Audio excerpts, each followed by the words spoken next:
Welcome to the Stories Told podcast. This is episode 11, Fooling Your Friends. Science fiction, fantasy, time travel. This is the Stories Told podcast, talking about worlds of stories told, from movies to TV shows and, of course, books.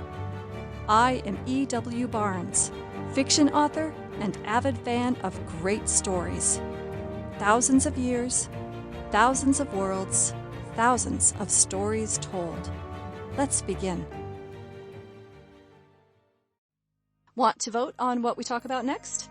In the show notes below, there's a link to a private Facebook group where I've posted a poll. You can choose one of the options listed or offer a suggestion of your own. Today we are talking about one of my favorite episodes in the third season of Stargate SG1, which is currently available for streaming on Amazon. And as you know by now, beyond here there will be spoilers. So if you've not already seen the show and don't want to know what's going to happen, now's the time to click over to one of those snowy coffee shop videos. My favorite episode in the third season of Stargate SG1 is Shades of Grey. This episode starts off with the team going to the planet Tolana to negotiate with the technologically advanced Tolans for some of their offensive and defensive technology. Daniel has done a lot of work to serve as the negotiator for Earth, hoping to get the Tolans to give them some advanced technology to protect Earth from the Goa'uld, and the Tolans say no. The Tolans have a kind of prime directive rule where they don't give any of their technology to less advanced cultures for fear that those cultures might injure themselves or turn on themselves or cause a war, etc. It's a logical rule and it makes sense, but it's also very frustrating for the team who feel a very strong need to have advanced technology to protect them from the main antagonist in the series, who also has advanced technology. On their way out, O'Neill is so angry that he steals some of the technology and brings it back to Earth. General Hammond is delighted to see it until he learns that O'Neill has stolen it, and he gives O'Neill a choice to either face court-martial over this criminal act or resign. And so O'Neill chooses to resign.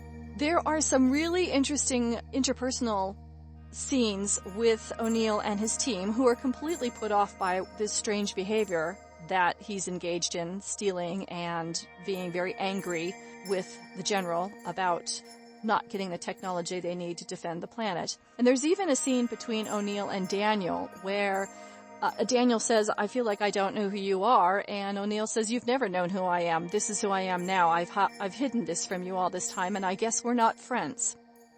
Not too long after O'Neill starts his retirement, he is visited by Colonel Harry Mayborn. Mayborn is a recurring character who we see throughout the series several times. He is a great character that is well developed in every single episode that we see him in. Turns out at the end, he's a lot of fun. He's a great character who I really enjoy seeing.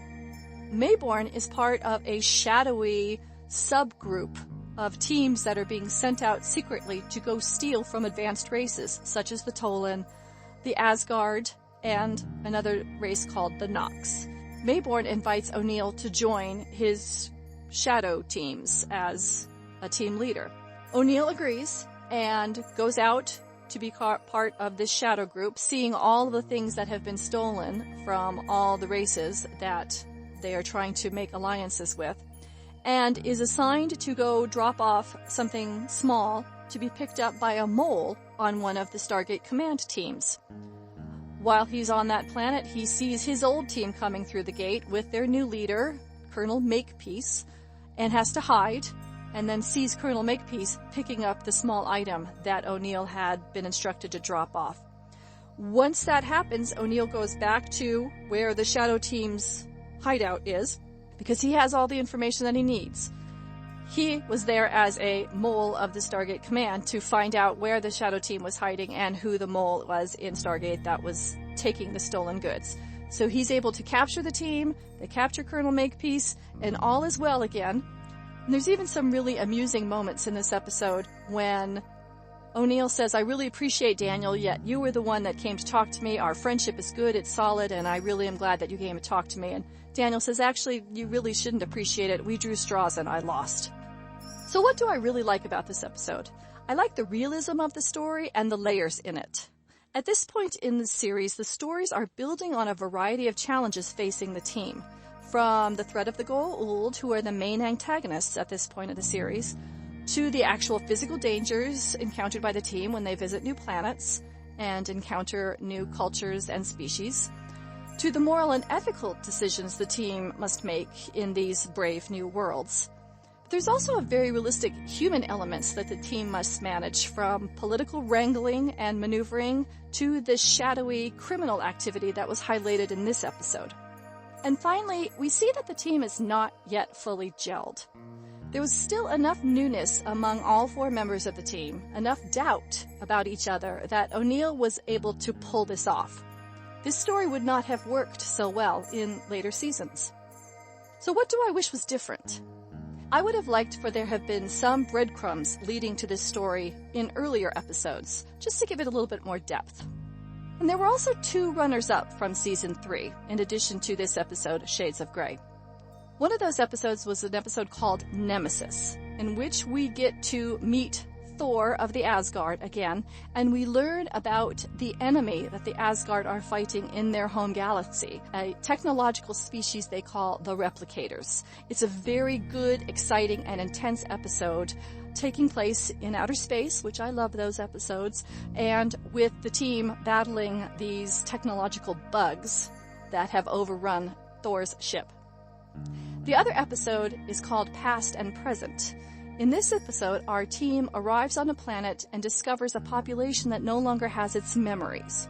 What the population does have is this very nice young woman who is trying to help everyone find their way after this terrible mass loss of their memories. And as the episode progresses, we realize that this young woman is actually the woman who helped them escape from the prison in the episode Prisoners. And I liked how they took the guilt and fear at the end of the episode Prisoners at allowing this terrible prisoner to escape, the Destroyer of Worlds, as she was called, and they took that story and brought it to a very nice end in the episode Past and Present. So back to Shades of Grey. On a scale from 1 to 10, I give this episode an 8. And that brings us to the end of this podcast episode. Thank you for being here.